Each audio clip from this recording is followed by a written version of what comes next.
Hey, welcome to this video. So in the last in-field video I was at the coast and I was shooting waves, and if you haven't seen the video make sure to watch it, it was amazing. However, I captured a bunch of waves and some of them were frozen and some of them were kind of like in motion. That's a technique called panning. And in this video I first of all want to go through the editing process, so what I take into consideration when I'm editing my wave images. And secondly, I want to talk a little bit about technique on how you can achieve these shots yourself. If you have not seen the in-field video, on this evening I was out on the east coast of Germany and I had a wonderful sunset and also big waves, and in combination I was basically out the entire evening just shooting waves. And I shot two different types of images. First of all, freezing the waves, which is an example you can see right here. So you're using a fast shutter speed, really freezing the action. Every water droplet is visible, is sharp, is frozen in the action.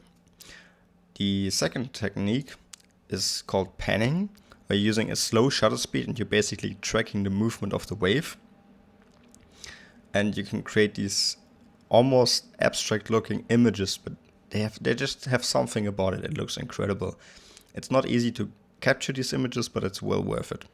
If you're interested in how this panning technique works and how you can achieve these shots for yourself, make sure to check the first link in the description. It's my photography course. I have a whole section on how to shoot these images in there. Now I want to explain how I edited this wave image and what I take into account. So you can see this is kind of like the final image. So now this is the raw file, and first of all you can see I cropped the image just because there's so much distraction going on around here that I don't want to have in the image. All these people over here on the beach. Just gonna crop it all out.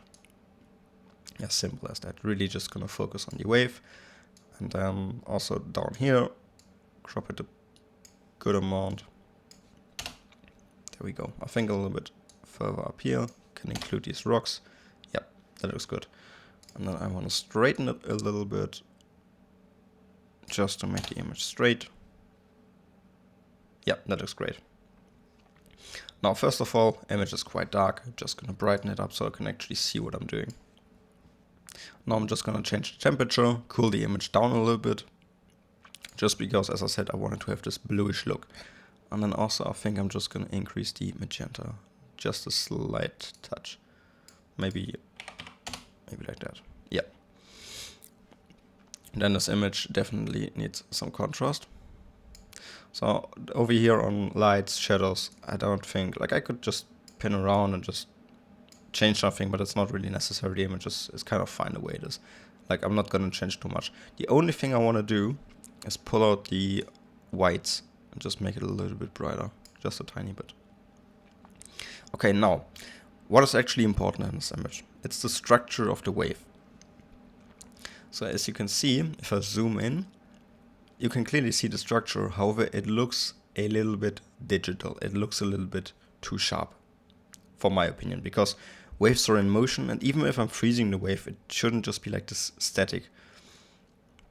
So what I'm going to do, I'm not going to sharpen it, it's all just on the default values. I'm actually going to increase the noise reduction, which is kind of like the opposite of sharpening, and this will kind of like de-sharpen it. So I'm just going to increase it by a good amount, maybe like 25. And now if I turn it on and off, you can see it doesn't lose too much detail, but it's not as sharp. It kind of loses a little bit of the texture, and this gives it more of this effect of like moving and flowing like the water is. You can see it especially over here in this area. If I turn it on and off, how there's just a little bit less grain and looks more flowing.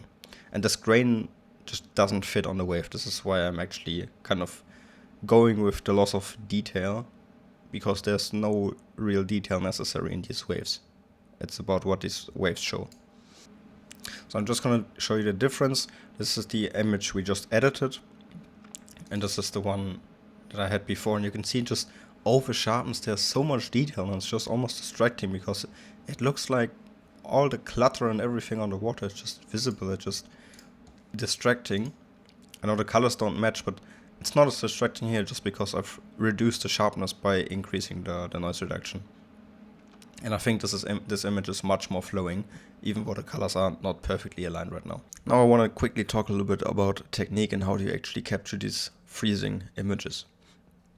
So you want to have a fast shutter speed. This was shot 1640, and you can see, well, it is enough, it is sharp enough, but this was one of the smaller waves, so especially if you're shooting big waves, they're coming in fast, there's a lot of action, they're crashing on rocks or something, you definitely want to go way, way faster. Probably 1,000th of a second, maybe even faster, really depends on the waves, on the size, how fast they're coming in, what they're crashing on. In terms of actually focusing, you want to pre-focus. So either you're going to put your camera into single autofocus or manual focus, and then you're going to focus on the point where the wave is going to break. So you don't need to continuously focus on the waves. I've not done this on any of these and they're still sharp. Just because you're not going to be standing very close to the waves, you're going to have some distance, especially if they're big and splashing around. You don't want to get all the wet. So you can just pre-focus, put your camera on manual, and then you're just going to start bursting as soon as the wave breaks, and it will be sharp. So thank you so much for watching the video. I hope you learned something. Make sure to check out the in-field videos. They're really worth watching. And I really want to encourage you. This is so much fun. Next time you're at the seascape, try this technique. Try shooting waves. It's just fun. Thank you for watching.